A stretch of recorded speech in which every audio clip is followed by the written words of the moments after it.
Bom dia, o meu nome é Técio.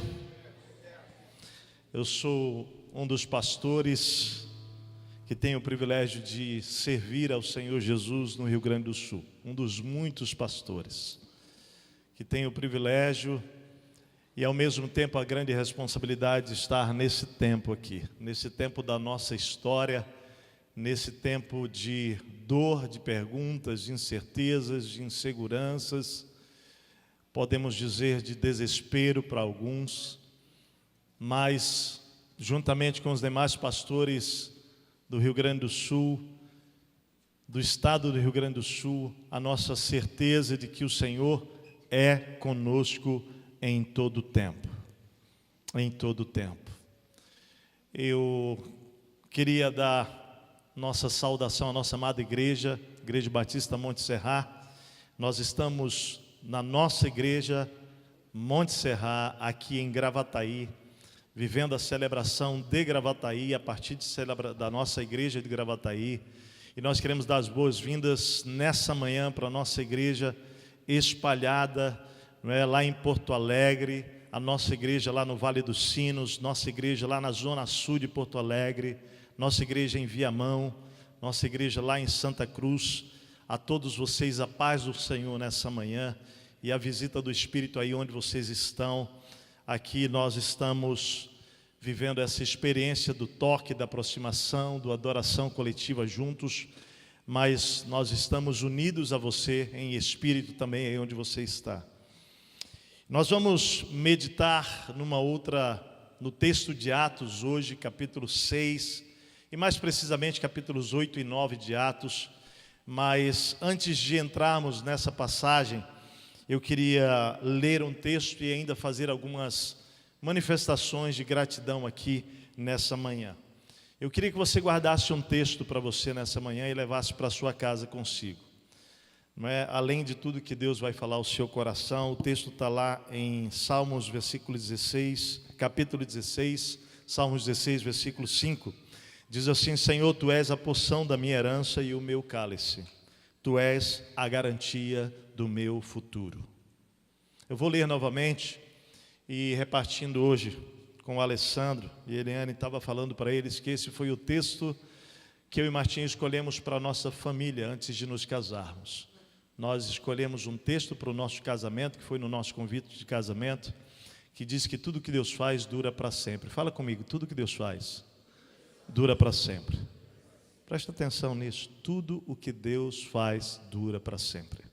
Nada se pode tirar e nada se pode mudar, porque é o Senhor quem faz. Isso significa que para aqueles que estão aqui cujas casas foram inundadas, aqueles que estão nos ouvindo cujas casas talvez tenham sido destruídas, empresas, o sentimento que a gente tem agora é que o nosso futuro foi embora. Mas eu quero começar dizendo para vocês que nosso futuro, ele não depende dessas coisas. A nossa segurança do nosso futuro não está na nossa casa, nem nos carros, nem na empresa, não está em nada disso. E sem, de forma alguma no meu coração, parecer desconectado com a sua dor, eu quero apenas declarar a verdade da Escritura, porque nós temos uma realidade. A realidade é que a casa está debaixo da água. A realidade é que a empresa se fechou. A realidade é que eu não tenho renda para esse mês. A realidade é essa. Nós estamos diante da realidade. Mas preste atenção aqui. Essa semana ouvimos de uma mulher que está dentro do abrigo, e nós vamos passar um vídeo dela. Ela trouxe uma palavra tão simples e profunda, dizendo: a realidade sua é essa. Minha é essa, eu estou dentro do abrigo e perdi a minha casa inteira. Mas a minha realidade não é a verdade sobre a qual eu vivo. Ela diz: a verdade é que a minha esperança está no Senhor. Então fala para o teu lado: a nossa realidade está complicada, mas a verdade é que o Senhor está conosco e Ele garante o nosso futuro. Amém? Você que está em casa, receba isso. Salmos 16, Senhor, Tu és a porção da minha herança. Não é a minha casa, amém, gente? Senhor, Tu és a porção da minha herança e o meu cálice. Tu és a garantia do meu futuro. Vamos dizer isso juntos: Senhor, a garantia do meu futuro é o Senhor. Amém, queridos? Amém. Louvado e bendito seja o nome de Jesus. Quero também expressar a nossa gratidão em nome da Igreja Batista Monte Serra a todos que têm repartido nesse tempo de dor, a todos que voluntariamente têm doado financeiramente, não é, pelo nosso Instituto Monte Serra, que têm ofertado em materiais, em coisas físicas, a comida, o pão, a roupa, não é o que você tem. Quero louvar a Deus por você que faz parte desta igreja, que tem feito isso, mas quero agradecer ao Brasil. Quero de maneira muito especial agradecer às igrejas do Brasil, que se uniram a nós, não é, no Rio Grande do Sul, não apenas a Igreja Batista Monte Serra, mas as várias igrejas do nosso estado, da nossa capital. Nós temos recebido e acolhido o amor de Deus através de cada um de vocês, igreja brasileira. Muito obrigado, nosso coração, como Igreja Batista Monte Serra, mas como igrejas no Rio Grande do Sul, nós louvamos ao Senhor por cada um de vocês que tem generosamente repartido com o nosso estado. Nós estamos com o nosso armazém crescendo, enchendo, nós estamos com o nosso celeiro enchendo, e para que fique claro, a Igreja Batista Monte Serra está com 2 lugares, até hoje o celeiro e o nosso armazém, mas nós estamos essa semana abrindo mais 2 ou 3 armazéns no nosso cenário, né? De São Leopoldo, Vale dos Sinos e por aí vai, porque, gente, a quantidade de carretas que está chegando é inúmera, quer dizer, é inúmera, a quantidade é inúmera, e nós temos muitas famílias para abençoar nesse estado. Então, já deixando claro a esta igreja, você que está passando, queridos, são mais de 50 famílias.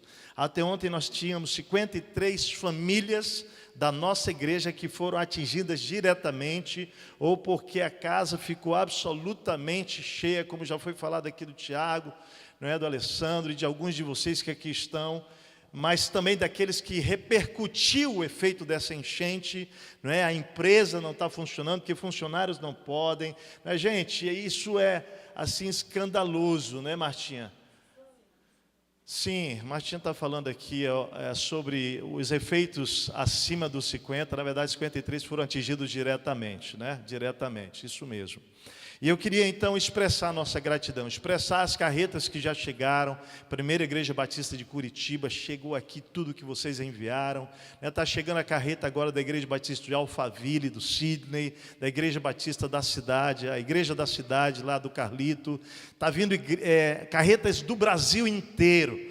Não é? E nós queremos agradecer a cada um de vocês, pastores e igrejas. Nós recebemos ofertas de várias igrejas do Brasil, diretamente no nosso Instituto Monte Serra, e o nosso compromisso de que tudo isso possa abençoar as famílias e as várias realidades sobre as quais Deus nos colocou a responsabilidade aqui.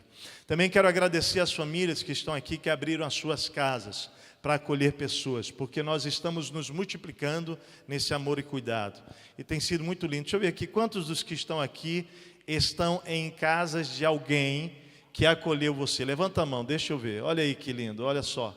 Bênção, glória a Deus, família de Deus se abrindo, e mais do que nunca, né, aquilo que foi profético, de casa em casa, Deus já abrindo nossas casas para amar e para cuidar. Quero agradecer de maneira muito especial aos legendários que chegaram essa semana aqui, lá de Curitiba, num ônibus. E, gente, como tem sido bênção realmente a vida dos legendários. Quero agradecer aqui na pessoa do Antero e de todo o time que está aqui, neste momento estão no aeroporto, lá em Canoas, descarregando aviões. Quero louvar para os Samaritans, o ministério lá dos Estados Unidos, que também está mandando aviões para cá. Gente, é muita carga chegando, é muita gente se movendo do mundo inteiro, Deus sendo favorável conosco. Ouça bem o que eu estou te dizendo. Deus sendo favorável com o Rio Grande do Sul e derramando o seu amor na nossa direção. Por isso eu quero também dizer para você que está nos ouvindo de casa, você que é parte dessa igreja, você que é um amigo que está ouvindo essa palavra, e a todos nós que estamos aqui também em Gravataí, dizer que nós precisamos demais de voluntários. Nós precisamos encher os nossos celeiros, nossos armazéns de pessoas para que nós possamos cada vez mais tirar aqueles mantimentos de lá, levando as famílias, entregando. Empresas que têm caminhões, se você tem caminhões, sabe de pessoas, nós estamos nessa grande mobilização, glória a Deus, nessa noite, de ontem para hoje, nós ganhamos de uma empresa que está debaixo de água, bem perto do nosso prédio, não é, lá na 18 de novembro, eles estão debaixo da água, o prédio todo como o nosso, completamente parado lá, mas eles salvaram lá 6 caminhões, a nossa igreja está assistindo e vai assistir todos os funcionários dessa empresa também, com os mantimentos que estão vindo do Brasil, e essa empresa cedeu 6 caminhões para a gente poder fazer a movimentação de todos esses nossos mantimentos que estão chegando, roupas. Então Deus está se movendo, e é importante dizer, nós somos uma pequena parte, uma pequena porção de algo muito maior que Deus está fazendo no Rio Grande do Sul. A igreja está sendo movimentada por Deus no Rio Grande do Sul. Não é? Deus está colocando a igreja em cima de uma montanha, para que o estado do Rio Grande do Sul, para que Porto Alegre, Gravataí, para que as pessoas possam olhar para aquela luz e dizer, tem esperança lá. E a esperança não é apenas o alimento material, a esperança verdadeira é o pão vivo que desceu do céu, é Jesus. Em cada uma das cestas que estão sendo enviadas, a propósito, eu estou aqui com cestas no carro, que precisam ficar aqui, vem um versículo, vem uma palavra de Deus que está sendo enviada junto, uma palavra profética para abençoar as famílias. Então nós estamos altamente comprometidos em levar o pão vivo, Jesus, para a casa das pessoas, muito mais do que o alimento material, mas também o evangelho vivo, ele envolve o ser humano integral, corpo, alma e espírito. Então estamos levando roupa, alimento, tudo o que podemos. Amém, gente? Então precisamos muito do apoio de vocês. A propósito, hoje de manhã saímos de lá cedo, descobrimos um caminho, não é, que gastamos 58 minutos, e eu disse que para Martim, apavorei todo mundo lá em casa ontem, né, que a gente tinha que sair 5 da manhã. 5 da manhã, levantamos 5 horas realmente, o relógio apertou 5, aí antes de dormir um pouquinho, falei, não, acho que 6 vai dar, porque estava todo mundo podre, né? 6 vai dar, aí acordamos às 5 para sair às 6, aí depois, né, a galera foi levantando, foi vendo aqui, não, acho que vai dar 50 minutos, estranhamos, porque alguns que estão se movimentando aqui já passaram 5 horas nessa estrada aqui. 3 horas, né? Vocês foram desses, né? Então a gente estava apavorado para chegar aqui hoje. Mas graças a Deus gastamos 58 minutos. Então eu quero dizer que já dá para vocês começarem a ir para lá ajudar também. É isso que eu quero dizer. Já se dá para vir, dá para ir, né?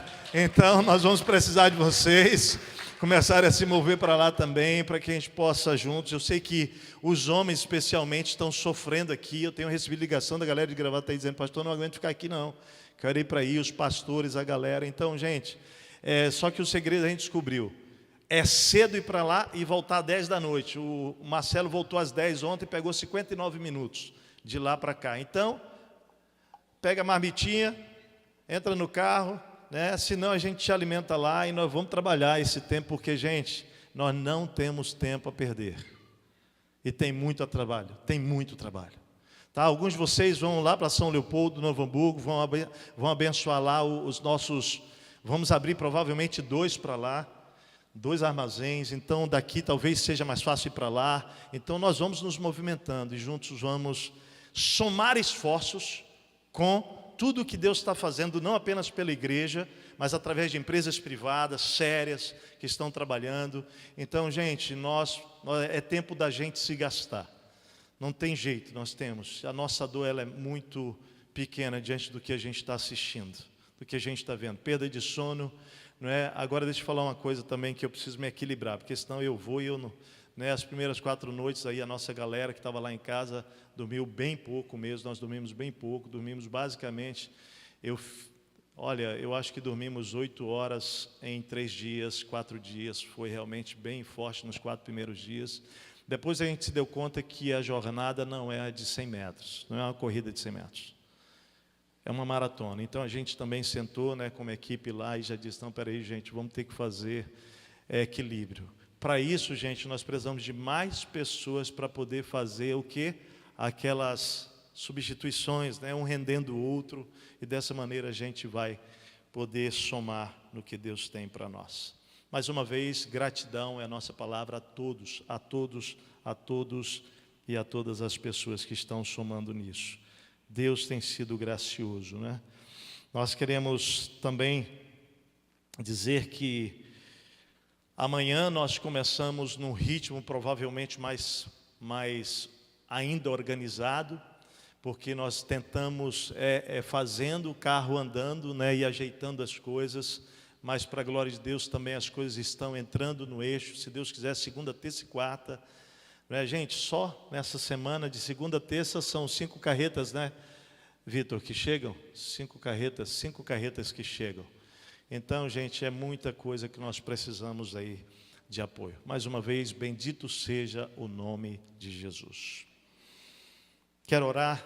Nós vamos falar hoje sobre milagres de casa em casa e em qualquer lugar. Nossa palavra para você que é mãe, é difícil dizer hoje para você um feliz Dia das Mães. Mas baseado naquilo que nós falamos, nós não somos guiados por circunstância, amém? Mas por valores, por princípios. Então, dentro disso, a gente pode dizer que até mesmo diante de um cenário desse, nós podemos passar um Dia das Mães feliz, porque o Senhor é conosco, amém? Então, quem é mãe aqui, levanta a mão. Vamos dar salva de palmas para todas essas mães, porque vocês são valiosas, preciosas, não é? Pedimos a vocês desculpas, a você, mãe que está em casa, vocês que estão aqui, por hoje não ser um dia de festa, de homenagem, não é? Pela sua vida, mas nós reconhecemos a sua importância e o seu valor, não é? Para que o mundo funcione. Eu quero dizer dessa maneira. Eu quero agradecer às mães que estão aqui, porque vocês são fundamentais para que o mundo funcione com ordem. Oh, glória a Deus. Com ordem e com amor. A cada uma de vocês, mães que está em casa, que está aqui, nosso reconhecimento pela sua vida. Amém? Minha mãezinha também, um beijo para você. Obrigado por toda a sua vida, na minha vida e dos meus manos. Eu te amo. Minha sogrinha Martinha e as mães de todo mundo que está aqui, que receberiam um beijinho agora aí. Amém. Vamos para a palavra, gente. Eu queria dizer que eu preciso que você fique muito atento àquilo que Deus vai falar ao nosso coração nessa manhã. O raciocínio lógico do início ao fim, para que você possa chegar ao final dessa palavra compreendendo o recado que Deus tem para nós. Milagres de casa em casa e em qualquer lugar faz parte da nossa série de mensagens. Eu queria começar falando do cenário atual do nosso estado, embora você deva estar acompanhando isso. Essa é a maior tragédia climática, não do nosso estado, do nosso país. Nunca houve algo que atingisse um estado inteiro, na dimensão em que nós fomos atingidos. Até sexta-feira, mais de 1.750.000 pessoas foram tocadas pela enchente ou pelo reflexo dela. Perderam suas casas ou foram retiradas das suas casas, estão sem luz, aqueles que estão sem água, muitos sem comida. Dos 497 municípios, escrevi isso aqui na quinta-feira, preste atenção, dos 497 municípios, 423, quinta-feira, foram atingidos. Dados atualizados de hoje de manhã para você. Dos 497 municípios, 441 deles foram atingidos. Nós estamos falando de 89, alguma coisa por cento do nosso estado foi atingido pela enchente. Imagine isso, querido. As cidades ilhadas, porque pontes foram destruídas, 40 pontes pelo menos, aproximadamente 120 estradas, estão completamente bloqueadas, porque os acessos a elas, as cidades que eram pontes, foram destruídas. Então pense o que significa isso, que se não houver dentro daquelas cidades condições de abastecimento de alimento, essas cidades estarão em sítio daqui a pouco. É isso que significa. O que se supõe hoje é que mais ou menos 70% do nosso estado está comprometido nas suas estruturas. E do ponto de vista geológico, eu digo isso, essa fala agora da geologia com temor e tremor, porque não tenho provas científicas disso, mas do que eu li e tenho estudado nessa semana, 30% do nosso estado, no que diz respeito da estrutura física geológica, não será mais a mesma. Você vai passar por lugares e aquilo que você antes via, você não vai ver daquele jeito mais, mudou. Isso é trágico.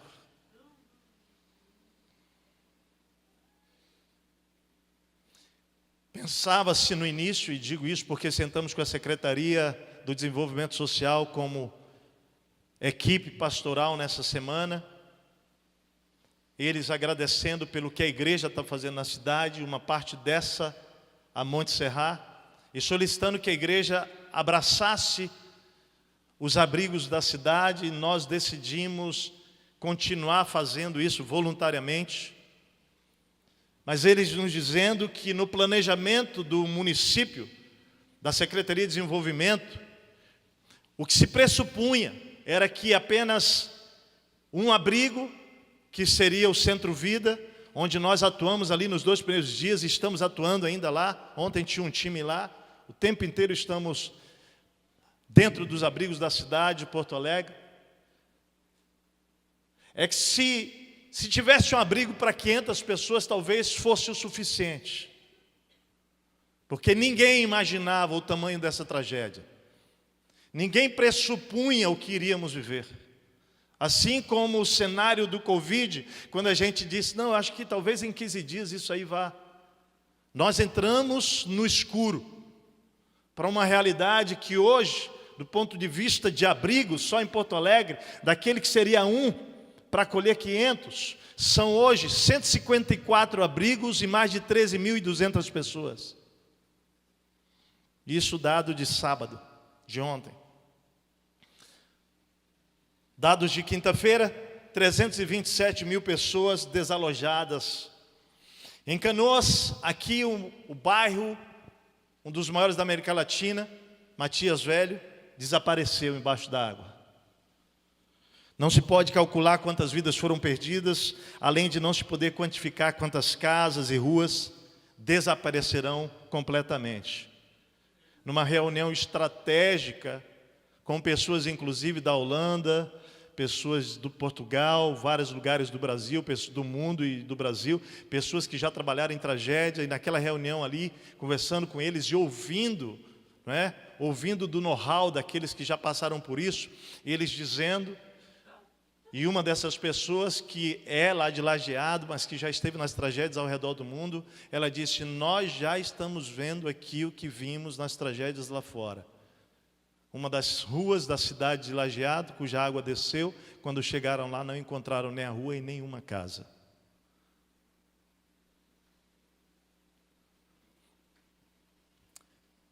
Então ouça o que eu quero dizer hoje aqui em nome de Jesus. Nunca foi tão necessário, indispensável e oportuno para a igreja do Rio Grande do Sul, de casa em casa, como em todo lugar, ser canal de milagres de Deus. Ser canal de milagres de Deus. Por isso o nosso tema é esse. Milagre de casa em casa e em qualquer lugar. Nós decidimos que seguiríamos a série de casa em casa por entender que ela foi soberanamente a nós impulsionada pelo Espírito como algo profético. Estamos dentro do tempo da história do nosso estado e não apenas da nossa cidade, Porto Alegre, Gravataí ao redor, em que nossas casas precisarão se tornar, ouça, nossas casas precisarão se tornar, de fato, o que o texto de Isaías 32 profetizou para nós. Um esconderijo contra o vento, um abrigo contra a tempestade, correntes de águas frescas numa terra seca, e a sombra de uma grande rocha no deserto. Foi isso que a igreja primitiva, preste atenção, nós vamos entrar para Atos agora. Foi isso que a igreja primitiva se tornou no primeiro século, após Jesus inaugurar o seu reino. Com sofrimentos e dores diferentes das nossas, porque as dores de lá eram dores fruto da perseguição desencadeada pelos romanos em Jerusalém. E a partir de lá, de Jerusalém, essa igreja então se espalha para cumprir a sua missão, e de casa em casa, e você vai ver isso, de casa em casa, em todos os lugares, no poder do Espírito Santo. Fale comigo, no poder do Espírito Santo, a igreja começou a experimentar milagres e mais milagres, milagres e mais milagres. Deixa eu dizer uma coisa para você, nós vamos ver milagres no meio da tragédia. Milagres e milagres. Deus operou maravilhas, visíveis e invisíveis, isso tudo em meio à dor da perseguição. Nossa inspiração hoje então é olhar para Atos dos Apóstolos, para a palavra de Deus, e encontrar naquela igreja que nascia no meio de uma dor. Não só uma dor da corrupção, mas uma dor da perseguição. E se levanta para ser voz profética, para ser alimento, para ser bênção, para ser sombra, para ser abrigo, para ser esconderijo. Quando você vai estudando o livro de Atos, capítulo 2 em diante, você vai vendo isso. E nós vamos direto para o capítulo 6, lá na pessoa de Estevão. Um discípulo cheio do Espírito Santo que após enfrentar o Sinédrio e denunciar que eles mesmos mataram a Cristo, foi apedrejado. E eu queria olhar para esse texto e a partir de capítulo 6 de Atos, com você e olhando essa igreja que em meio à dor vai vivendo milagres, porque essa é a palavra de esperança para essa manhã para nós. Em meio à nossa dor, nós precisamos crer que milagres vão acontecer. E não é só de casa em casa, agora é em qualquer lugar. Agora em todo lugar nós temos que estar com os olhos atentos, com nossos ouvidos abertos, com o nosso coração sensível, porque Deus vai realizar milagres nesse cenário muito maior do que tem feito até aqui no Rio Grande do Sul. Eu creio nisso. Nós já estamos vendo esses milagres. Então leia comigo, Atos capítulo 6, versículos 7 a 15. Estamos lá na história de Estevão. Então assim a palavra de Deus se espalhava. Crescia rapidamente o número de discípulos em Jerusalém. Qual é o contexto, gente? Fala comigo, perseguição. Ao invés de intimidar a igreja, ao invés de diminuir a igreja, o que está acontecendo com a igreja? Meu amado, no meio dessa tragédia, ao invés da igreja morrer, diminuir, encolher, ela vai avançar, ela vai crescer no Rio Grande do Sul para a glória de Deus. Esse texto diz isso também, um grande número de sacerdotes obedecia à fé. Estevão, homem cheio da graça e do poder do Espírito Santo, realizava grandes maravilhas e sinais no meio do povo.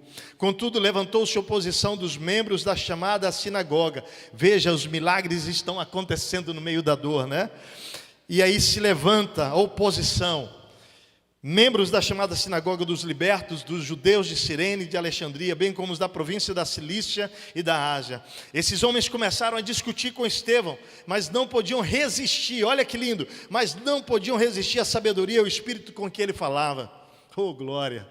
Pede a Deus isso, Senhor, fala comigo, Senhor, me dá sabedoria para esse tempo.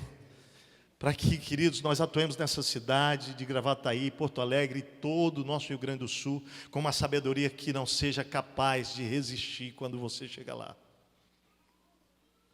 Então subornaram, como eles não conseguiam resolver o problema, subornaram, querido, alguns homens a dizerem o seguinte: ouvimos Estevão falar palavras blasfemas contra Moisés e contra Deus. Com isso, agitaram o povo, os líderes religiosos e os mestres da lei, então prenderam Estevão. Prendendo Estevão, levaram-no ao Sinédrio. Ali apresentaram falsas testemunhas que diziam: este homem não para de falar contra este lugar santo e contra a lei, pois ouvimos dizer que esse Jesus, o Nazareno, destruirá esse lugar e mudará os costumes que Moisés nos deixou. Olhando para ele, todos os que estavam sentados nos sinédrios viram que o seu rosto parecia o rosto de anjo. Oh, glória! Deixa eu dizer para você, começa a dizer: Senhor, fala comigo, Senhor, que por onde a gente andar nessa cidade, a gente esteja tão cheio do Espírito, que o nosso rosto seja como de Estevão, rosto de anjo. Nós vamos começar a ouvir isso aqui no nosso estado, pessoas dizendo assim: você foi o anjo que Deus enviou. Você foi o anjo que Deus enviou. Então o sumo sacerdote, capítulo 7, olha só, versículo 1 a 2. Perguntou a Estevão: são verdadeiras essas acusações? A isso ele respondeu: irmãos e pais, ouçam-me. O Deus glorioso apareceu a Abraão, nosso pai, estando ele ainda na Mesopotâmia, antes de morar Arão. Ele diz: sai da tua terra, da sua parentela. E ele começa a contar a história, capítulo 7 inteiro, ele fazendo uma narrativa da história. Então ele faz um discurso, Estevão, confrontador, para aquele sinédrio, e desperta a ira do sinédrio de tal maneira que aí eu quero que você veja o final do discurso dele, capítulo 7, versículos 51 a 60. Olha como Estevão termina o discurso: povo rebelde, obstinado de coração e de ouvidos, vocês são iguais aos seus antepassados, sempre resistem ao Espírito Santo. Qual dos profetas dos seus antepassados não perseguiram? Eles mataram aqueles que prediziam a vinda do justo, de quem agora vocês se tornaram traidores e assassinos. Vocês que receberam a lei por intermédio de anjos, mas não lhe obedeceram. Ao confronto de Estevão ao sinédrio. Ouvindo isso, ficaram furiosos e rangeram os dentes contra ele. Mas Estevão, cheio do Espírito Santo, levantou os olhos para o céu e viu a glória de Deus, e Jesus em pé à direita de Deus, e disse: vejo os céus abertos e o Filho do Homem em pé à direita de Deus. Mas eles tamparam os ouvidos e, dando fortes gritos, lançaram-se todos juntos contra ele, arrastaram-no para fora da cidade e começaram a apedrejá-lo. As testemunhas deixaram seus mantos aos pés de um jovem chamado Saulo. Enquanto apedrejavam Estevão, este orava. Estevão orava: Senhor Jesus, recebe o meu espírito. Então caiu de joelhos e bradou: Senhor, não os consideres culpados deste pecado. E tendo dito isso, adormeceu.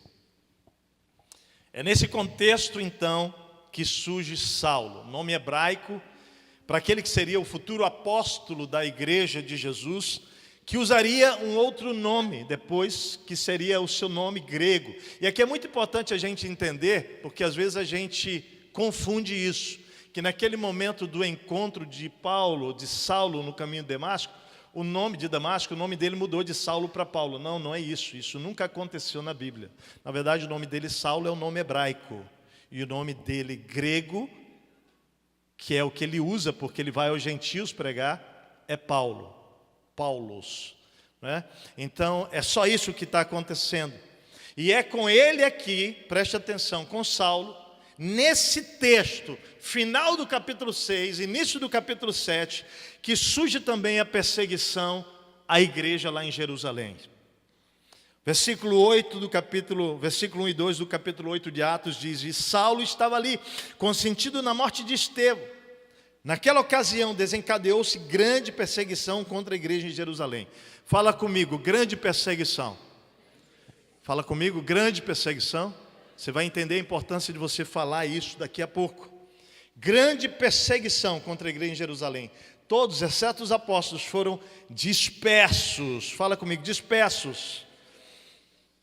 Pela Judeia, Samaria, alguns homens piedosos sepultaram Estevão e fizeram por causa dele grande lamentação. Bom, o capítulo 8, então, aqui de Atos, nos coloca numa crescente narrativa de milagres e manifestações do Espírito Santo, que inicia na casa dos discípulos, de casa em casa, e vai se espalhando pelas prisões, cidades, desertos, viagens, no caminho, onde quer que eles fossem. Claramente, ouça bem, claramente, Deus estava pronto e decidido, por meio da sua igreja, a que o movimento do amor dele se movesse de Jerusalém até os gentios. Havia uma decisão divina disso. E se impedidos fossem, preste atenção, como foram pela perseguição, eles continuariam avançando no poder do Espírito Santo para que o reino pudesse avançar. Então o que nós vamos encontrar aqui vai nos levar agora para a base da nossa mensagem hoje em relação ao Rio Grande do Sul. Preste atenção. A perseguição espalhou a igreja primitiva, gerando um poderoso avivamento. Fale comigo, a perseguição espalhou a igreja primitiva, gerando um poderoso avivamento. Então, na igreja primitiva, o avivamento foi gerado pela perseguição. O espírito que vem sobre eles agora espalha-os por meio da perseguição. Na igreja do Rio Grande do Sul, será movido pela inundação. Preste atenção, na igreja primitiva, o avivamento foi movido pela perseguição. No Rio Grande do Sul, o avivamento será movido pela inundação. Eu creio mais do que nunca que Deus está agindo sobre o nosso estado com o seu poder para um movimento sem precedente de um grande avivamento como na igreja de Atos. Com uma grande colheita como foi lá na igreja primitiva. Agora, sabe qual é a crise nossa? A crise nossa? E não deu para não chorar essa semana várias vezes, eu creio que todos nós aqui. Quando eu cheguei com o nosso time, né? Quando eu digo nosso time é porque lá em casa nós estamos com 2 famílias, né? E nós chegamos ali de madrugada, o porteiro então recebe a gente, ele está vendo a gente chegar todos os dias de madrugada. E então ele para numa dessas noites que foi a primeira ou a segunda noite já da situação do caos da nossa cidade. E ele me faz a pergunta, e ele como homem religioso, eu não sei se ele é um cristão evangélico, um cristão católico, mas homem religioso, e ele diz para mim: pastor, eu só não entendo por que eu tenho que pagar a conta dos maus. Porque eu estou andando em retidão, em justiça na minha vida, e aí daqui a pouco a casa invade. Eu acho que essa é a pergunta para muitos de nós. Por que a gente está andando, é filho de Deus, anda na presença do Senhor? E sabe qual foi a resposta que Deus colocou nos meus lábios imediatamente para ele? Ela falou: eu também não consigo entender como é que Jesus pagou a conta do mundo inteiro, sendo ele nunca ter feito nada. Explica como é que Jesus então foi para a cruz pagar uma conta que era tua e minha, cara. Nós não fomos chamados para ir para a cruz ainda. Se bem que o nosso chamado é morrer, amém? Negar a si mesmo, certo? Mas quando as coisas batem na nossa casa dessa maneira que está batendo, na casa de você que tem andado em retidão, discípulo, deixa eu te dizer, é como se nós estivéssemos indo para a cruz, porque existe algum plano muito maior de salvação nessa história da sua perda e da minha perda. Deus vai revelar. Naquele momento ele parou e disse: pastor, não tinha pensado assim. Faz sentido, é verdade. Eu falei: amado, o sol, ele brilha para o justo e a chuva cai sobre a casa dos justos e dos injustos. E na verdade a diferença que vai acontecer é como cada um reage. Está bem dito por Jesus. Aquele que constrói a casa sobre a rocha, nesse momento, querido, ela pode cair fisicamente, mas não cai a minha vida, amém? Amém, queridos? A diferença vai ser mostrada agora, entre o justo e o injusto, porque cai sobre todos, a inundação tomou todos. Imagina, 89,7% da população no Rio Grande do Sul está atingida diretamente sobre isso. Quer dizer, Deus quer mostrar alguma coisa para o nosso estado, sim ou não? Alguma diferença vai aparecer entre aqueles que dependem, confiam, estão enraizados como aquela árvore e que não vai tombar agora. Então eu creio, amado, os capítulos 8 e 9 vão aparecer para nós agora em Atos. Eu quero te convidar para lá, capítulo 8 e 9. Vários milagres no movimento desses discípulos em meio à dor. E pegando aquela fala, né, que já grudou para nós lá na igreja, a vida em movimento. Fala comigo, vida em movimento. Nós vamos ver hoje aqui milagres em movimento. Fala comigo, milagres em movimento. E é isso que nós vamos ver, porque à medida que discípulos estão vivendo e a vida está rolando, né, junto com eles milagres vão se movimentando, de casa em qualquer lugar. Então vamos observar junto o primeiro milagre, porque acontece com a perseguição dos discípulos na cidade de Samaria. Então eu quero que você observe aqui o movimento de Deus, da casa para Samaria. Os apóstolos ficam em Jerusalém, mas a igreja perseguida experimenta esse primeiro milagre pela força da dispersão. O milagre qual é? Revelação, libertação e curas. Deus usa a perseguição para mover a igreja para além de Jerusalém, porque o movimento não podia se instalar apenas lá em Jerusalém. Deus tira o povo de Jerusalém pela perseguição e os move com a sua palavra por onde quer que eles foram. Então Atos 8, 2 e 3 diz assim: alguns homens piedosos sepultaram Estevão e fizeram por causa dele grande lamentação. Saulo, por sua vez, devastava a igreja, indo de quê? Fala comigo, de casa em casa. Onde é que os discípulos estavam? De casa em casa. Ele arrastava homens e mulheres e os lançava na prisão. Mas agora Deus vai fazer um movimento. Deus vai empurrar para fora de casa. Os que haviam sido dispersos pregavam a palavra por onde quer que fossem. Indo Filipe para uma cidade de Samaria, ali lhes anunciava o Cristo. Quando a multidão ouviu Filipe, viu os sinais milagrosos que ele realizava, deu unânime atenção ao que ele dizia. Os espíritos imundos saíam de muitos, dando gritos, e muitos paralíticos e mancos foram curados. Assim houve grande, o quê? Qual é o nome da nossa cidade? Capital, qual é? Houve grande alegria. Eu creio que movidos pela inundação, como os discípulos de Atos, nos veremos com a palavra na mão, com a palavra nos lábios, nos movendo por onde quer que forem. O texto diz isso, não é isso? Por onde quer que eles foram. Por onde quer que nós formos, anunciando a Cristo, levando a verdadeira, o quê? Fala comigo, alegria. Nos tornaremos de fato um Porto Alegre, uma Gravataí alegre, um Rio Grande do Sul alegre. Interessante, falando com uma pessoa da igreja que essa semana, ela sempre teve o hábito de ir para as praças da cidade de Porto Alegre para entregar a Bíblia. E essa semana tomei ciência disso, que essa pessoa não parou, continuou indo levar as Bíblias. Só que houve uma grande mudança essa semana, desde que começou a inundação há 8 dias. Sabe qual é? Até 8 dias atrás, essa pessoa que ia com um grupo de outras mulheres, uma mulher, para espalhar a Bíblia nesses lugares, ela era rechaçada, ela era criticada, ela era rejeitada. E você quer saber o que aconteceu nesses últimos 8 dias nessas praças? As pessoas começaram a correr atrás dela para pedir uma Bíblia para ler. Você está entendendo o que Deus está fazendo no nosso estado? Você está entendendo o que essa inundação tem a ver com avivamento, gente? É algo poderoso. Deus quer nos usar para sinais milagrosos de curas, libertação de pessoas na nossa Samaria, gerando alegria de dentro para fora. O segundo milagre é fora de Samaria. Então veja, de casa em casa lá dos discípulos, vai para dispersão, chega em Samaria. Agora o milagre vai acontecer fora de Samaria, numa estrada deserta. O milagre, salvação vai chegar para a vida do eunuco. O entendimento obscuro do eunuco se torna claro pelo auxílio de um outro discípulo, Filipe, que o batiza. E depois, cheio de alegria, observe a palavra alegria no meio desse movimento de dor, gente, como vai aparecendo. No meio desse movimento de desespero, de perseguição, porque nós estamos falando de pessoas que estão ali no cenário de morte, não é? Acabaram de ser apedrejado um discípulo, gente, presta atenção, presta atenção.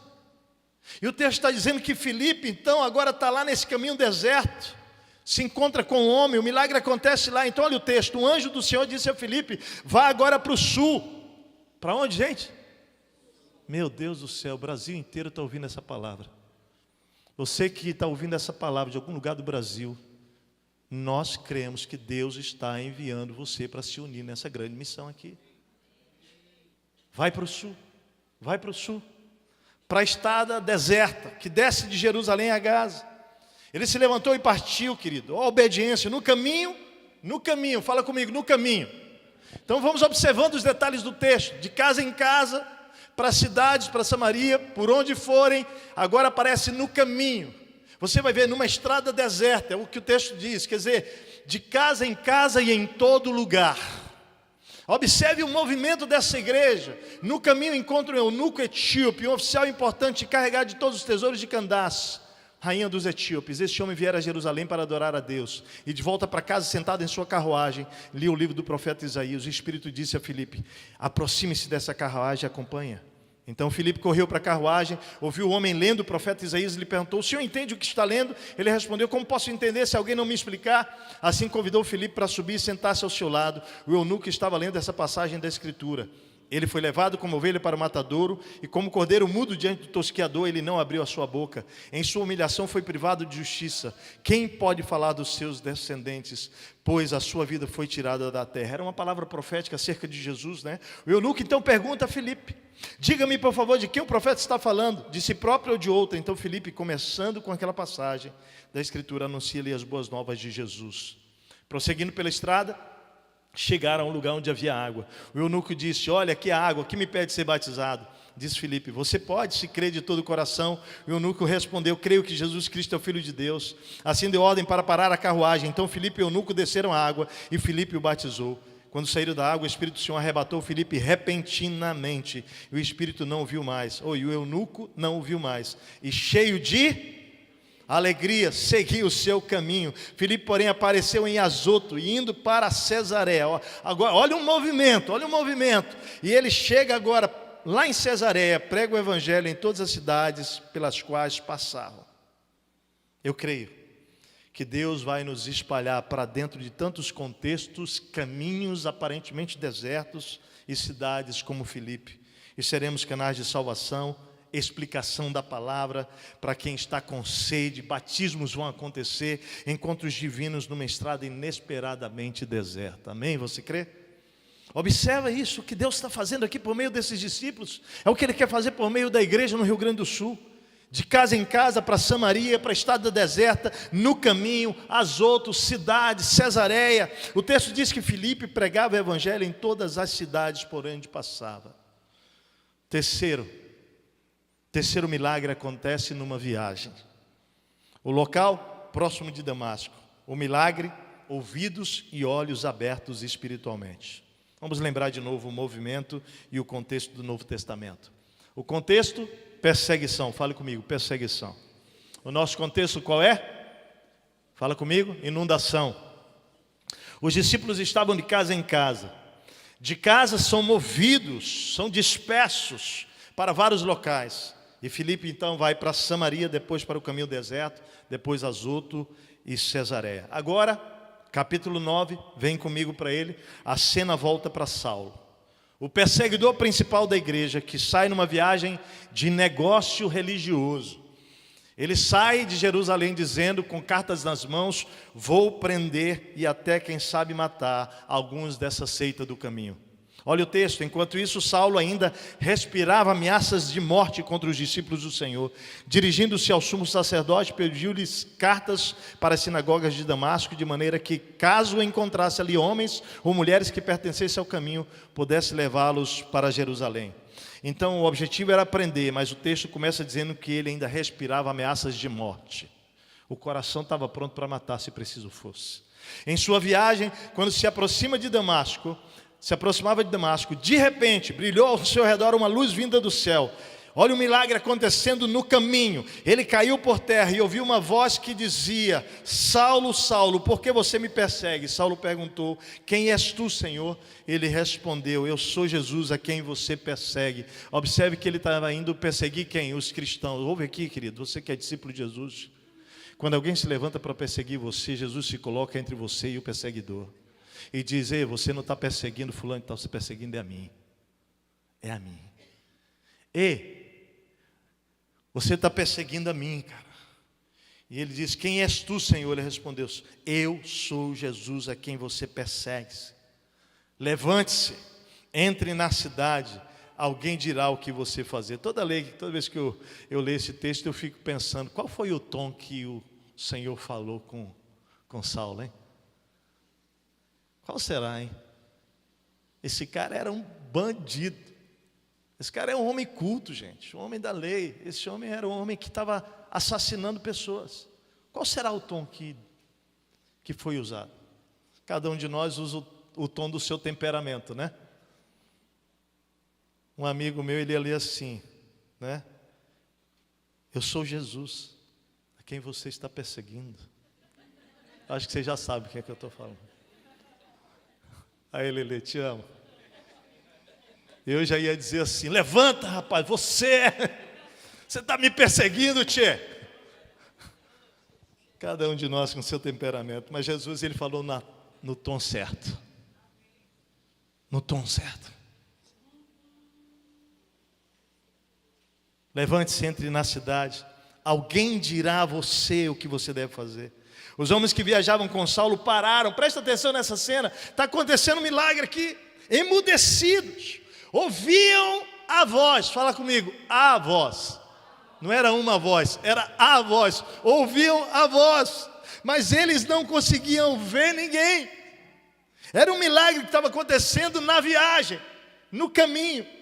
Saulo levantou-se do chão e, abrindo os olhos, não conseguia ver nada. Outro milagre, cega na hora o cara. E os homens o levaram pela mão até Damasco. Por 3 dias, Saulo esteve cego, não comeu nem bebeu. Nesse milagre aqui, há um encontro divino. Jesus vem ao encontro de Saulo, acontece salvação.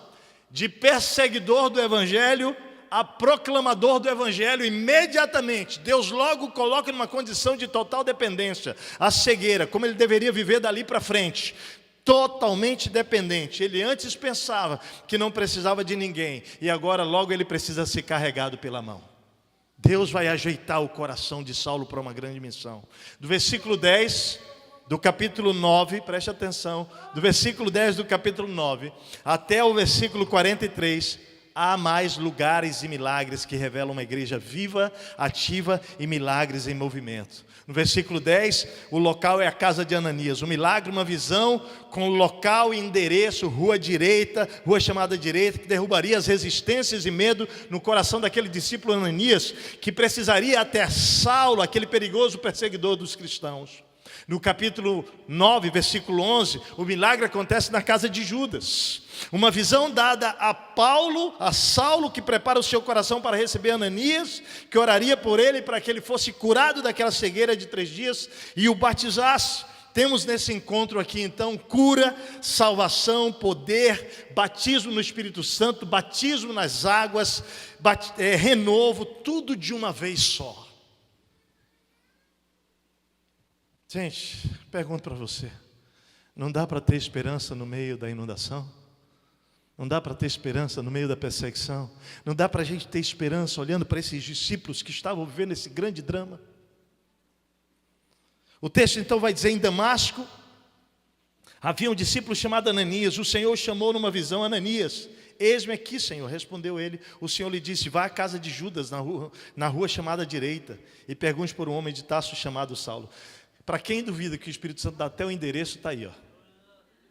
Dá até o endereço. Você se levanta aqui, você vai se mover, você vai na rua chamar à direita, lá tem alguém te esperando, dá o nome do cara que está lá. Gente, brincadeira não. No Espírito de Deus é uma pessoa, Ele é Deus, é extraordinário. E aí ele fala, ele está lá orando. Você vai chegar lá, tem um cara chamado Saulo, ele é de Tarso, ele vai estar orando. Por quê? Porque Deus vai dar para ele lá uma visão, uma revelação. O Espírito Santo está trabalhando. Orquestra toda do milagre do Espírito, gente. É este o movimento de uma igreja cheia do Espírito Santo. Ela vai viver milagre de casa, em qualquer lugar. Deus se move. Então responde Ananias, Senhor, tenho ouvido muita coisa a respeito desse homem, de todo o mal que ele tem feito aos teus santos em Jerusalém. Ele chegou aqui com a autorização dos chefes dos sacerdotes para prender todos os que invocam o teu nome. Mas o Senhor disse a Ananias, vá, meu querido, este homem, essa declaração aqui é demais, este homem aí, que perseguiu, que matou, que prendeu, ele será meu instrumento escolhido para levar o meu nome perante os gentios e seus reis e perante o povo de Israel. Olha a incoerência divina, né? Olha a incoerência divina.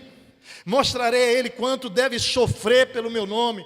Então Ananias entrou na casa, pôs as mãos sobre Saulo e disse, irmão Saulo, fala comigo, irmão Saulo. Você está vendo que está acontecendo um milagre no coração de Ananias aqui? Aquele encontro da visão que Ananias tem gera um milagre no coração dele. De medo, ele já chama o cara de quê? Meu irmão querido, meu irmão Saulo. O Senhor Jesus, que apareceu no caminho por onde você vinha, enviou-me para que você volte a ver e seja cheio do Espírito Santo. Então ali, queridos, imediatamente algo como escamas caiu dos olhos de Saulo e ele passou a ver novamente. Levantando-se, foi batizado. Então aqui temos o batismo com o Espírito e o batismo nas águas. E depois de comer, ele é renovado, recupera as suas forças. E aí Saulo, presta atenção que coisa linda.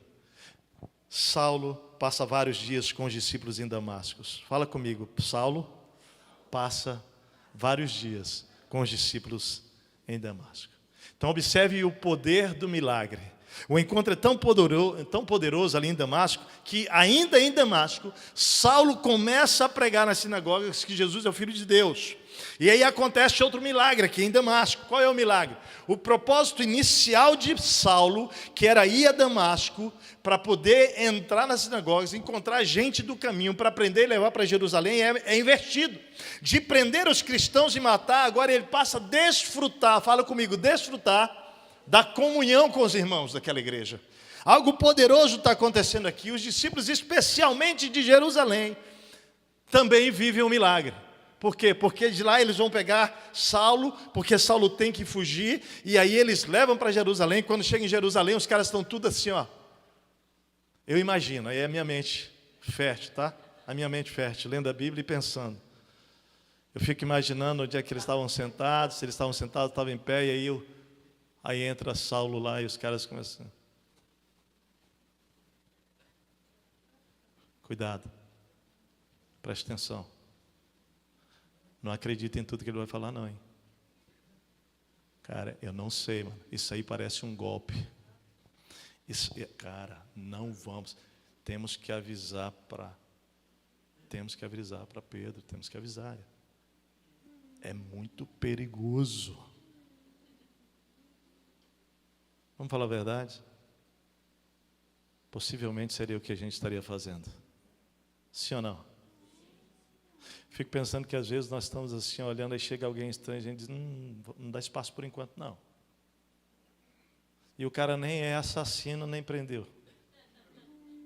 Agora imagino vindo um cara que já tinha um histórico de Saulo. Então, querido, vai acontecer outro milagre com os discípulos lá em Jerusalém. Eu digo que o milagre que acontece em Jerusalém é o milagre do perdão. Porque eles não só agora vão receber Saulo, como vai começar um movimento a partir da vida desse homem. Tinha que ter perdão nessa história. Mais do que isso, você vai ver na história que vamos ler aqui, que é esse perdão que favorece que eles, inclusive, protejam Saulo. Que eles não agora tenham comunhão, mas que eles protejam para que impeçam que o cara seja morto agora. Então olha comigo. Olha os versículos ali, 19 a 31 de Atos 9. Atos 9, 19 a 31. E depois de comer, recuperou as forças. Saulo passou vários dias com os discípulos em Damasco. Logo começou a pregar nas sinagogas que Jesus é o Filho de Deus. Todos os que ouviam ficavam perplexos e perguntavam, não é ele o homem que procurava destruir em Jerusalém aqueles que invocam este nome? E não veio para cá justamente para levá-los presos aos sacerdotes, ao chefe dos sacerdotes. Ou seja, esse cara veio para Damasco para prender e levar, e agora esse cara está pregando sobre esse Cristo, que ele veio aqui para acabar com tudo. Todavia Saulo se fortalecia cada vez mais e confundia os judeus que viviam em Damasco. Deu uma crise na cabeça, confusão na cabeça dos caras, demonstrando que Jesus é o Cristo. Decorridos muitos dias, os judeus decidiram de comum acordo o quê? Matá-lo. Mas Saulo ficou sabendo do plano deles. Dia e noite eles vigiavam as portas da cidade a fim de matá-lo. Mas os seus discípulos o levaram de noite e o fizeram descer nos cestos através de uma abertura na muralha. Olha a igreja se mobilizando. Olha que coisa linda no meio da dor, da perseguição. Socorro, amor, cuidado. Quando chegou a Jerusalém, tentou reunir seus discípulos, mas todos estavam com medo dele, não acreditando que fosse realmente um discípulo. Olha o sentimento do povo lá em Jerusalém. Então Barnabé o levou aos apóstolos e lhes contou como no caminho Saulo vira o Senhor, que lhe falara, e como em Damasco ele havia pregado corajosamente em nome de Jesus. Todo novo discípulo precisa ter um Barnabé na sua vida, que valida, né? Diz, não, é real isso aqui que está acontecendo. Esse cara é discípulo. Eu estou vendo, eu sei como foi o milagre. E olha só que lindo, assim Saulo ficou com... Fala comigo, assim Saulo ficou com quem? Com eles, com a igreja. e andava corajosamente pregando em nome do Senhor, andava em liberdade em Jerusalém, falava e discutia com os judeus de fala grega, mas esses tentavam matá-lo. Sabendo disso, os irmãos o levaram para Cesareia e o enviaram para Tarso. É exatamente nesse momento que eles removem Saulo, para que ele não seja morto ali em Jerusalém. E aí eu quero que você observe os últimos versículos aqui. Observa comigo. A igreja passava por um período de paz em toda a Judéia, Galiléia e Samaria. Ela se edificava e, encorajada pelo Espírito Santo, crescia em número, vivendo no temor do Senhor. Uma igreja em movimento, vivendo milagres em movimento no poder do Espírito Santo. Pessoas diferentes, lugares diversos, situações atípicas, casas, cidades, praças, viagem no caminho deserto por onde iam. A igreja nunca precisou de um prédio para avançar. Você recebeu o vídeo do prédio da nossa igreja lá, 18 de novembro, né? Quando nós entramos no barco essa semana para ir lá ver aquilo, o Senhor só falava uma coisa para mim: eu não preciso desse prédio para fazer um movimento de amor nessa cidade, nem nesse estado. Eu preciso de pedras vivas. Isso tudo aqui são pedras mortas. Não vai ficar pedra sobre pedra, mas as pedras vivas, elas serão aquilo que eu vou usar para me movimentar nessa cidade. Quarta-feira eu e Martim estávamos estudando sobre toda a realidade da cidade, do estado. E o Senhor nos deu uma visão profética naquele momento, né, Martinha? Onde o Senhor nos trouxe o texto, que assim como as águas cobrem o mar, o Senhor vai encher essa terra do Senhor, essa terra de Porto Alegre, do Rio Grande do Sul, o Rio Grande do Sul, do conhecimento da glória de Deus. E ao invés de águas sujas, o Senhor falava para nós isso: ao invés de águas sujas, o que vocês estão vendo essa água cobrindo é o movimento do avivamento que vai acontecer pela igreja de Jesus. Vai encher como as águas cobrem o mar, vai encher, vai invadir as casas como estão invadindo, mas não é de água suja, é de água transparente, a minha água viva chegando lá. Deus começou a falar com isso, nós chorávamos, dizendo: Senhor, nós cremos nessa palavra, nós cremos nessa visão espiritual. E quando nós estávamos louvando ali, o irmão levantou e veio até mim. E ele falou: Deus está me mandando dizer uma coisa para você. O Senhor está dizendo que da mesma maneira que as águas sujas invadiram o nosso estado e as casas, assim encherão as casas da glória do Senhor com águas da vida. Agora aqui o Espírito acabou de confirmar essa palavra profética para mim aqui. Deixa eu dizer uma coisa para a igreja que está aqui em Gravataí, a igreja que está espalhada no Rio Grande do Sul, a Igreja Batista Monte Serra e a Igreja de Jesus. Primeiro, as placas caíram. Eu quero colocar uma palavra profética de uma mulher que nós estávamos lá no abrigo. Uma venezuelana. Eu vou pedir para prepararem um vídeo para vocês ouvirem. Queridos, antes de soltar esse vídeo, eu quero te dizer o que está acontecendo. Para você que está ouvindo a gente em qualquer lugar do Brasil, e para a nossa igreja espalhada, né, nos vários lugares aqui do nosso estado, da nossa cidade, deixa eu dizer uma coisa para vocês. Esse ano nós começamos a nos reunir com os pastores da CIMEPA, conselhos de igrejas evangélicas e pastores da cidade de Porto Alegre. E a oração dos encontros que nós temos tido lá tem sido oração por um avivamento no nosso estado. Mas, para isso acontecer, todos nós pastores temos compreendido que precisamos nos arrepender dos nossos pecados. Tudo começa na liderança, certo?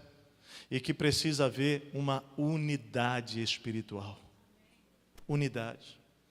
Amados, não foi em janeiro nem no ano passado, foi em abril, um mês antes de acontecer a enchente. Nós estávamos reunidos todos na Bola de Neve. E os pastores, então, ao redor de uma mesa, 6 lugares, 8 lugares, alguns demos as mãos, fechando aquele lindo encontro com Deus que tínhamos tido naquela manhã. E a nossa oração ali era: Senhor, aviva o nosso estado, e o que o Senhor precisar fazer para que haja unidade entre nós, faça, Senhor. O que for preciso, o Senhor faça. Queridos, nós oramos, houve choro, houve pedido de perdão entre pastores, um momento tão profundo dizendo que é a unidade que vai derramar sobre nós o avivamento. Sabe o que eu penso? Que Deus decidiu apressar a nossa unidade. Essa enchente está fazendo com que nós nos unamos rapidamente como igreja nessa cidade, no Rio Grande do Sul, para que nós possamos verdadeiramente socorrer e amar uns aos outros, para que o Evangelho de Jesus se espalhe nesse estado de maneira poderosa. Eu creio, irmãos, não é brincadeira, há palavras proféticas sendo liberadas, não é de agora e nem só agora, antes, 2017, Deus está falando com o nosso estado. E você, querido, que está passando pelo drama diretamente, deixa eu te dizer, a sua voz será mais profética ainda do que quem não passou. Porque você sentiu na pele isso. E você passou pelo cenário enraizado, e você não tombará, em nome de Jesus. Porque Deus tem uma missão para cada um de nós. E Ele não deixou nenhum de nós de fora. Alguns estão do lado do dar o socorro, outros de receber o socorro, mas a voz de todos nós precisa ser profética nessa cidade. Então, amados, eu queria que você ouvisse, ouça essa palavra profética para o nosso estado, dessa mulher que está no abrigo aqui da cidade, no Centro Vida. Pode voltar, por favor, vamos tentar dar o áudio. Todos meus irmãos que estão aqui, ubicados no Rio Grande do Sul. Meu nome é Gina, eu sou venezuelana. O pastor ou os irmãos da Igreja Batista, eles estão aqui comigo e eles estão falando para mim, falar que eu penso da situação em que nós nos encontramos o dia de hoje. Eu penso principalmente que a igreja do Senhor se tem que unir como a igreja de Jesus.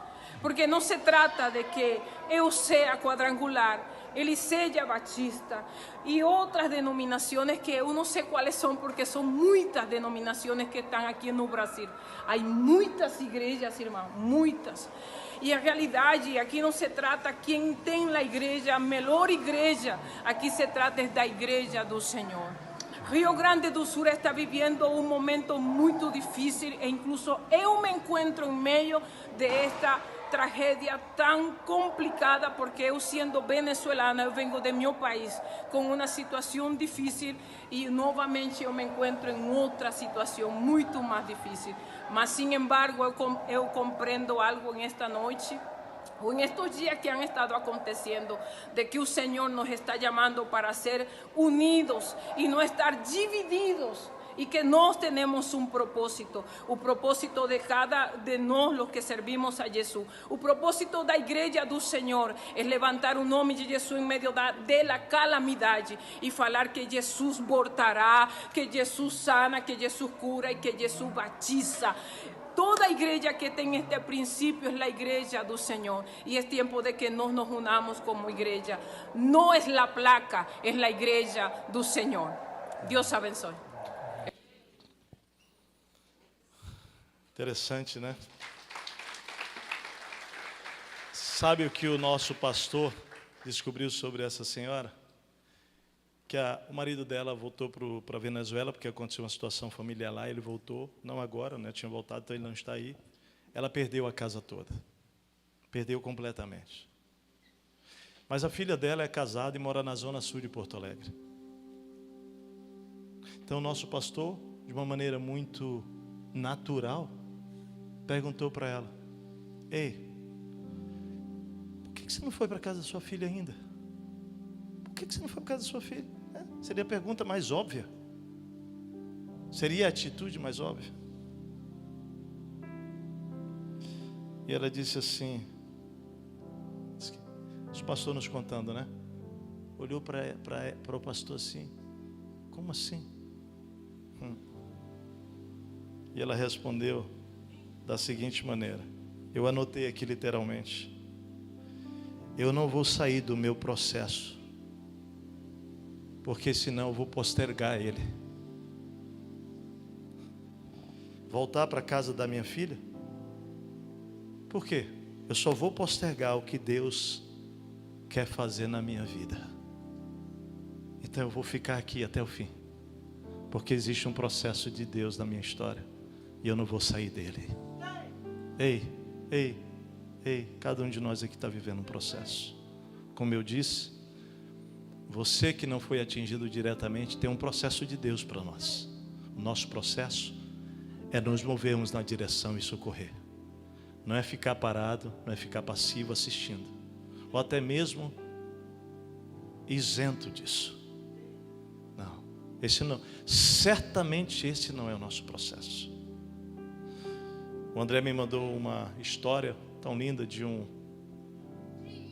uma pessoa que liderando essas ações de socorro em meio às tragédias, ele ia e voltava, e ele voltava sozinho.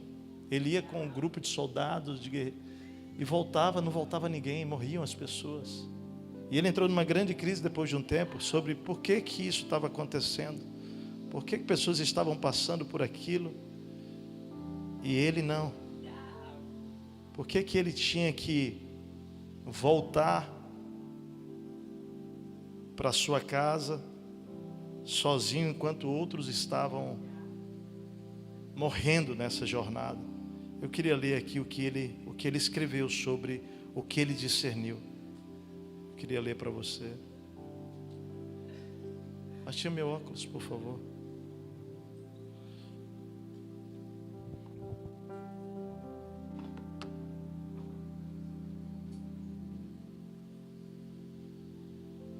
Obrigado. Passei muito tempo perguntando-me ao questionar a morte de amigos próximos, por que não estava com eles quando isso aconteceu?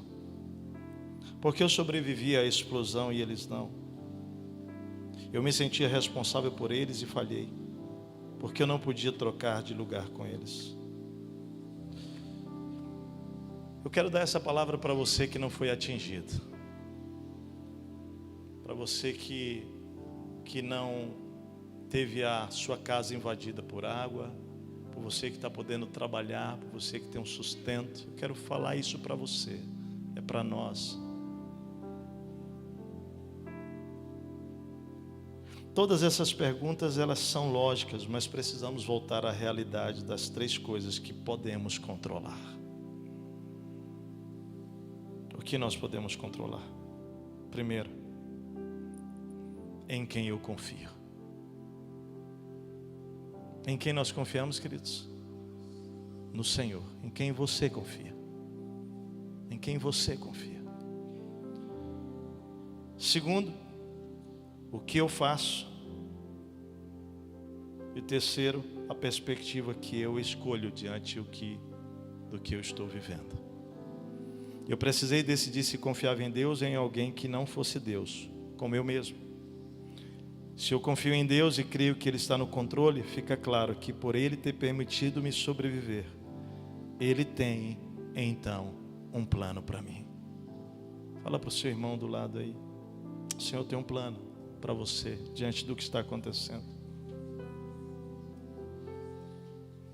Quando eu escolho esse ponto de vista, torna-se evidente que tenho uma responsabilidade, que também é uma oportunidade. Fala comigo. Tenho uma responsabilidade, que também é uma oportunidade maravilhosa. Qual é? Tive a incrível oportunidade de viver a melhor vida que posso pelos poucos momentos que me restam, sem dúvida. Aprendi em primeira mão quanto a vida é frágil. Encontro o sentido para a minha vida em servir aos que permaneceram, a Deus e aos da minha unidade, dos quais os que pagaram o preço máximo devem ser honrados. Escolhi a perspectiva de levá-los a viver a vida o melhor possível e encontrar um meio que faça valer a pena, influenciando outros também a chegar lá. Eu quero terminar. Como a igreja primitiva conseguiu avançar tão poderosamente em meio à perseguição? Como? É exatamente como nós, a igreja invadida pelas águas, nesse estado do Rio Grande do Sul, vai avançar. A paz não era da circunstância, A paz era da presença de quem estava comigo no meio da circunstância, no meio da perseguição e no meio da inundação. A perseguição não roubou a paz deles, e eu quero declarar hoje que a inundação não roubará a nossa paz, igreja. Amém? A perseguição não mudou o amor deles, e a inundação não vai mudar o nosso amor por Deus. A propósito de mudar é porque vai crescer para a glória dele. A perseguição não parou o crescimento e o avanço da igreja. E eu declaro hoje pela fé sobre a igreja desse estado, que a inundação vai amplificar a multiplicação de discípulos e a edificação da igreja dele aqui nessa terra. A perseguição não extinguiu o temor da igreja, mas levou a igreja no temor do Espírito a abalar as cidades, as estruturas, os governos daquele tempo. Isso foi tão poderoso que chegou até mim e até você. Aí a pergunta é: como é que o texto pode terminar diante de toda a narrativa que nós lemos de perseguição, dizendo que a igreja passava por um período de paz? Você não acha incoerente esse versículo? Esse versículo parece que ele está fora do lugar certo no texto, porque nós só falamos de perseguição, mas dos milagres em meio à perseguição. Nós falamos de mortes, mas a pergunta é: nós falamos de Saulo tendo que se esconder em Jerusalém e levado para fora porque queriam matá-lo. Como é que no meio disso a Bíblia vai dizer que a igreja passava por um período de paz, igreja? Me ajuda a entender esse texto.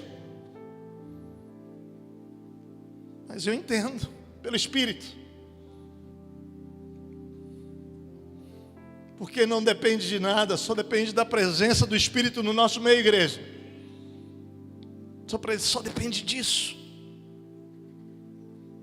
A igreja no Rio Grande do Sul passará por um período de paz. Ela será edificada e encorajada pelo Espírito Santo, e ela crescerá em número, vivendo no temor do Senhor. O versículo explica. No temor do Senhor nós podemos ter paz a despeito da circunstância. Você crê nisso? Então, a gente termina dizendo o seguinte: não é sobre não ter perseguição ou não ter inundação.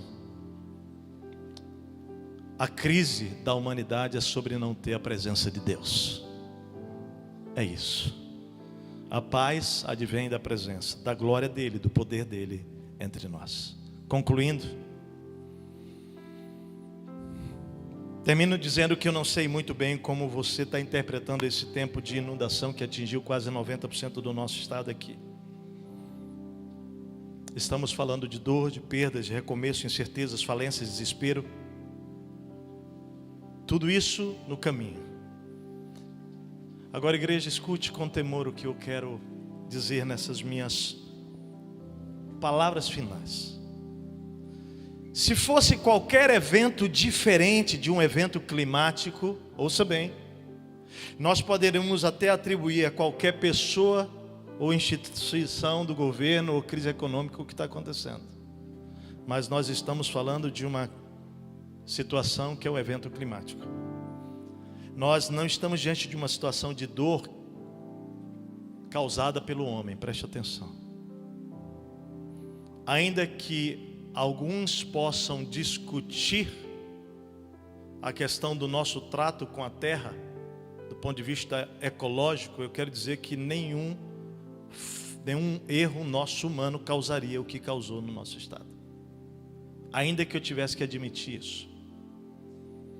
Então, querido, nós não estamos diante de uma situação de dor causada pelo homem. A realidade é que nós estamos diante de uma dor que ela está debaixo do governo de Deus. E talvez isso doa para nós como discípulos de Jesus. Mas eu quero dizer algumas coisas que Deus está fazendo. Se vem dele, nós temos que clamar a ele para terminar com essa dor, certo ou não? O único caminho para onde correr é para ele, porque só ele pode aliviar essa dor. Nós precisamos da sua misericórdia. Só ele pode decidir trazer-nos alívio. manifestar o seu poder sobre nossas vidas e nos capacitar a reconstruir nosso estado e as nossas próprias histórias, é com Ele. Nosso estado, nosso amado Rio Grande do Sul, e peço licença aos gaúchos para me colocar como parte de um gaúcho, porque tomamos essa terra como a nossa há 23 anos e com a nossa decisão, se Deus assim quiser, de sermos sepultados aqui. Nossas filhas são gaúchas. Admiro o nosso estado por muitas coisas, honestamente por muitas coisas. Além da beleza natural do nosso estado, amo as pessoas desse estado, amamos como família. São pessoas amáveis, queridas. Parece um contraste, porque ao mesmo tempo são fortes, são meio, às vezes, chucros. Mas quem conhece o coração sabe que dão a vida pelo outro.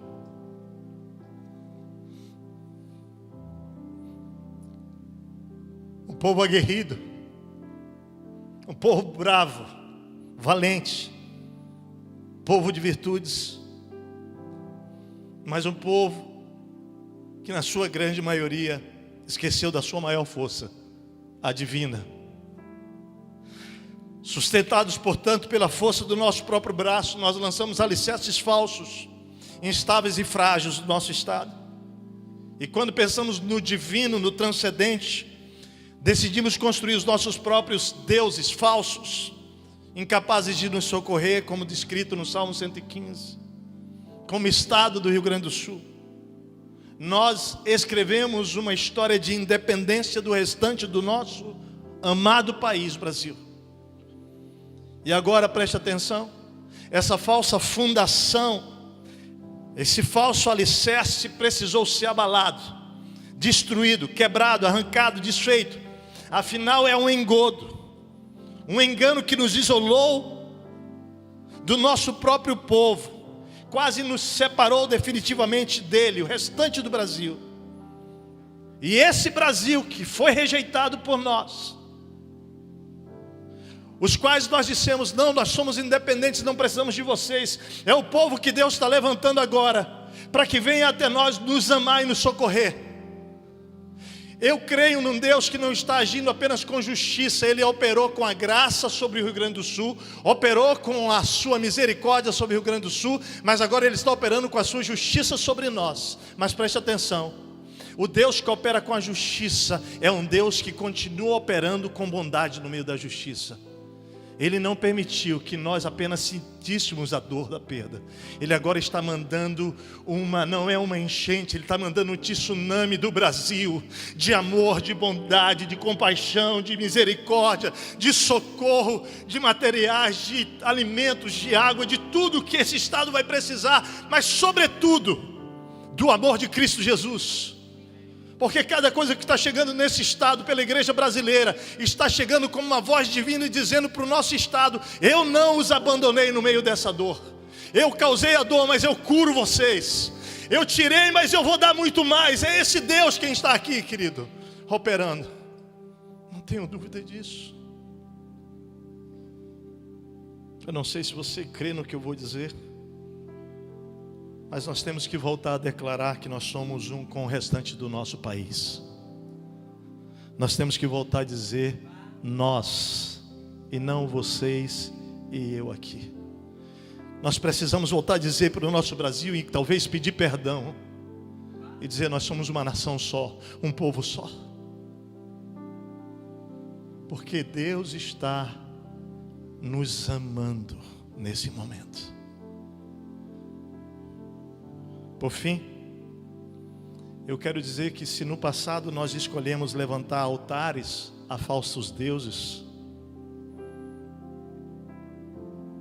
se no passado nós decidimos derramar sangue, tanto sangue na nossa terra, em cultos e ofertas aos orixás e aos falsos deuses, preste atenção, ou até mesmo sangue pelo ódio e pela violência, eu quero dizer para vocês que a Bíblia vai dizer em Levítico capítulo 18 e lá em Isaías capítulo 24 que Deus vai lavar a terra, porque Ele não aceita isso.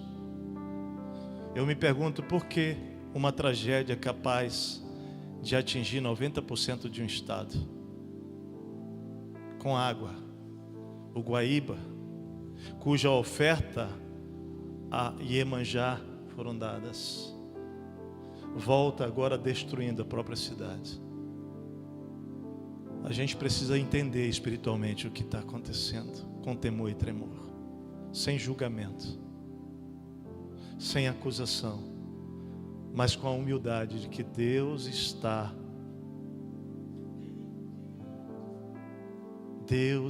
falando conosco. Sabe por que isso? Porque o próprio Deus, Ele quer se casar conosco para sempre. Com temor, toma as palavras proféticas de Oséias para esse nosso tempo, como explicação do tempo que vivemos.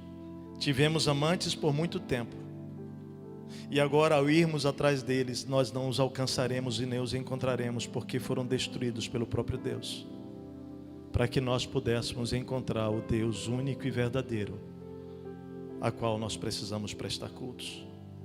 Que Deus faça de cada um de nós discípulos nesse tempo de perseguição, ou melhor, nesse tempo de inundação.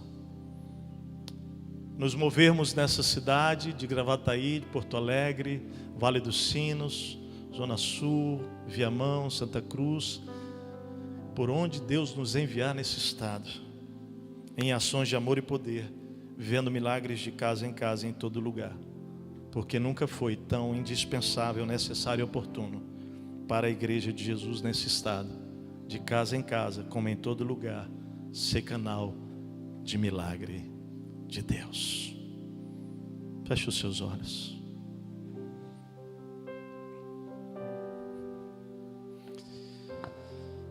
Eu quero orar com você que está aqui.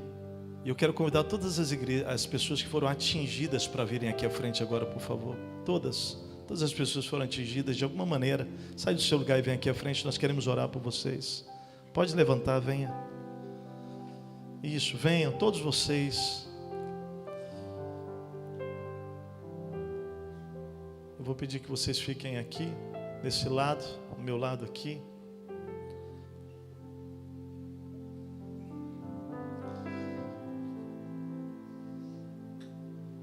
Vocês que estão em casa, você que está em alguma casa de alguém, você que está em algum lugar porque você também foi atingido, nós vamos orar por você aí também. Agora eu quero pedir que toda a igreja fique em pé, por favor. Eu vou pedir que vocês façam aqui, ó, um bolinho ali no meio, porque alguns vão vir ao redor de vocês. Façam um bolinho no meio aí, alguns vão chegar ao redor de vocês. Parte de vocês venham circulá-los aqui. Kiko, aperta mais um pouquinho, Kiko, para passar pessoas por trás. Vem aqui ao redor, gente, vamos orar por essas pessoas. Porque nós também fomos atingidos, porque nós somos um corpo só, uma família só. E quando parte do corpo sofre, a Bíblia diz que todo o corpo sofre juntos. Nós queremos dizer a vocês todos que vocês não estão sozinhos. Nós estamos juntos com vocês nessa batalha. Você que está aí em algum lugar sofrendo, passando por esse momento, o Senhor é com você, mas nós, Igreja Batista Monte Serra, estamos com vocês. O Senhor está conosco, o Brasil está conosco, o Senhor está falando.